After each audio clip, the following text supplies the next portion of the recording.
Ayan, what's up dribblers at mga shooters? Kamusta? Kamusta po kayo? Ano nga ba mga sinabi ni Coach Luigi Trillo bago magsimula itong bakbakan? Pag-usapan po natin yan. At ang mga matinding sinabi ni Junmar Fajardo patungkol sa kanyang katunggaling si Brandon Bates. Ano nga ba yan?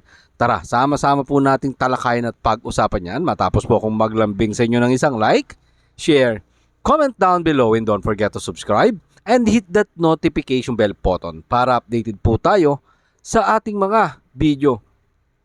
Nasa magandang kalagayan na sana ang Meralco Bulls bago nga po pumasok ang Game 3 ngayon pong alas 6:30 ng gabi dyan po sa loob ng Smart Araneta Coliseum, pero hindi nga po yan nagawa ng Meralco Bulls matapos nga pong magsalpak ng isang 3-pointers si Chris Banchero para palawigin ang kalamangan ng Meralco Bulls sa 4 na puntos sa 26 segundo nang natitira sa laro. Sa kasamaang palad nga ay nagbigay ng tag-isang 3-pointer sina veteran Super Marcio Lassiter at babyface CJ Ferres upang malampasan ang Meralco Bulls at gawin na lamang best of 5 series ang kanilang PBA All Filipino Cup Finals. Nais nga po ni Meralco Bulls head coach Luigi Trillo na makabawi ang kanyang kupunan sa masakit na pagkatalo sa Game 2 sa kanilang bakbakan na nagdidepensang San Miguel Beermen.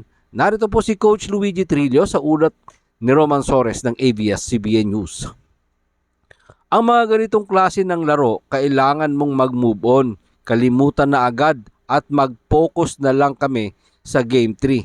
Sinabi po niya yan matapos lumabas ng dugout ng Smart Araneta Coliseum. Nagawa nga po ng Meralco Bulls frontline na bahagyang pigilan si 7 times PBA MVP Junmar Fajardo matapos umiskor ng 17 points, 13 rebound, 3 block at sa loob ng 44 na minutong paglalaro. Narito po ulit si Coach Luigi Trillo sa ulat pa din ni Roman Sores ng ABS-CBN News.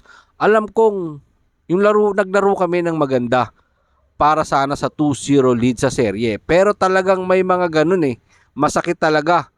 On the other hand, kailangan talaga ng Meralco Bulls mag-focus sa Game 3. SMB yata ang katapat nila dito. Isang champion na kupunan. Ayusin nila yung mga konting pagkakamali.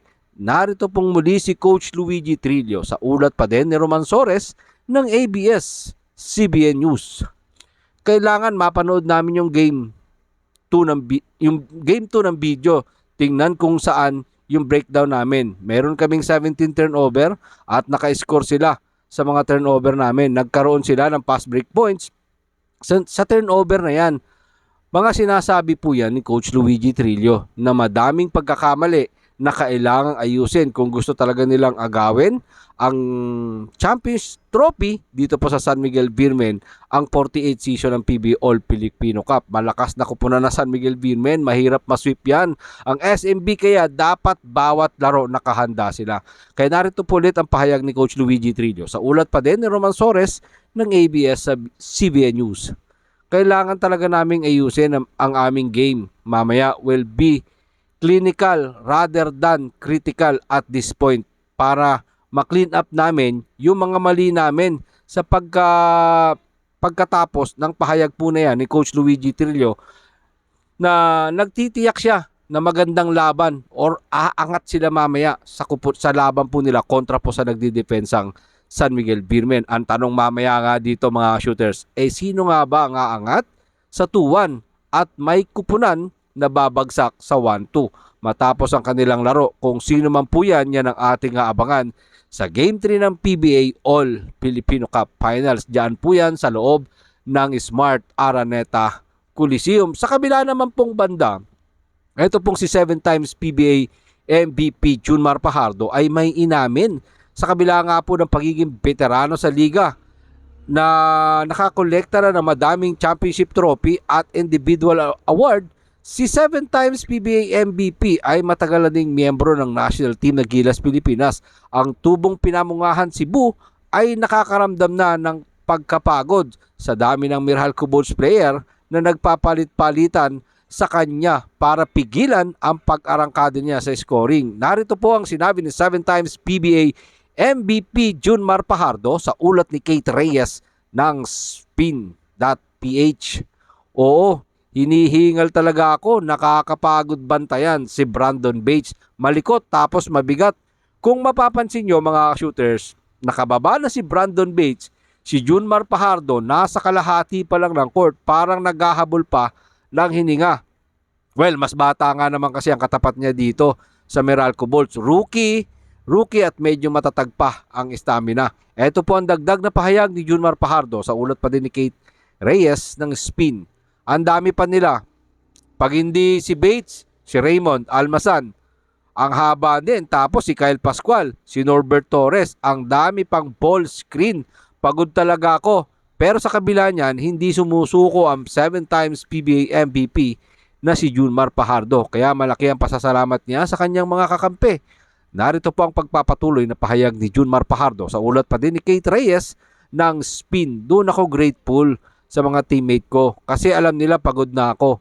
Kaya nagpo-provide sila talaga para makahelp sa akin dahil ginagawang pagpapahirap sa kanya ni Brandon Bates, ni Raymond Almazan, Norbert Torres at ni Kyle Pascual. At eto po ang matinding sinabi ni Junmar Fajardo sa 6'9" rookie na si Brandon Bates sa ulat pa din ni Kate Reyes ng spin.ph. Mataas yung hope ko sa kanya na magdo-dominate din siya sa ligang ito. Malaki ang potential niya, malaki siya. Nasa kanya yung height, yung katawan, yung hustle. Siguro ayusin na lang niya yung free throw kasi parehas kami dyan, sabi ni Junmar Fajardo, at more aggressive pagpasok sa poste, sa basket.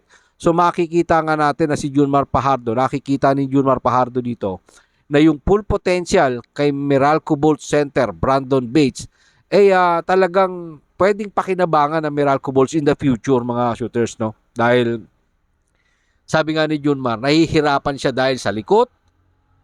May taas, 6'9", 6'10 si Junmar. So, kapirasong lamang lang, no, yung height ni Junmar. At siyempre, bata nga itong si Brandon Bates, mga shooter. Rookie. Medyo masigla pa yung pangangatawan. Malakas pa yung stamina. Kaya naman, sabi nga ni Junmar Fajardo, nakikita niya yung full potential dito po sa rookie ng Meralco na si Brandon Bates. Siyempre, makikita natin yan, no?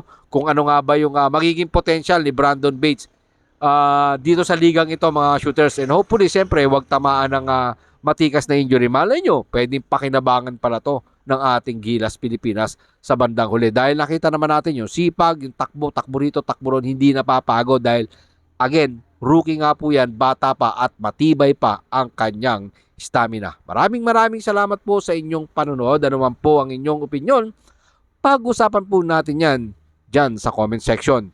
Ingat and God bless everyone. Adjourn.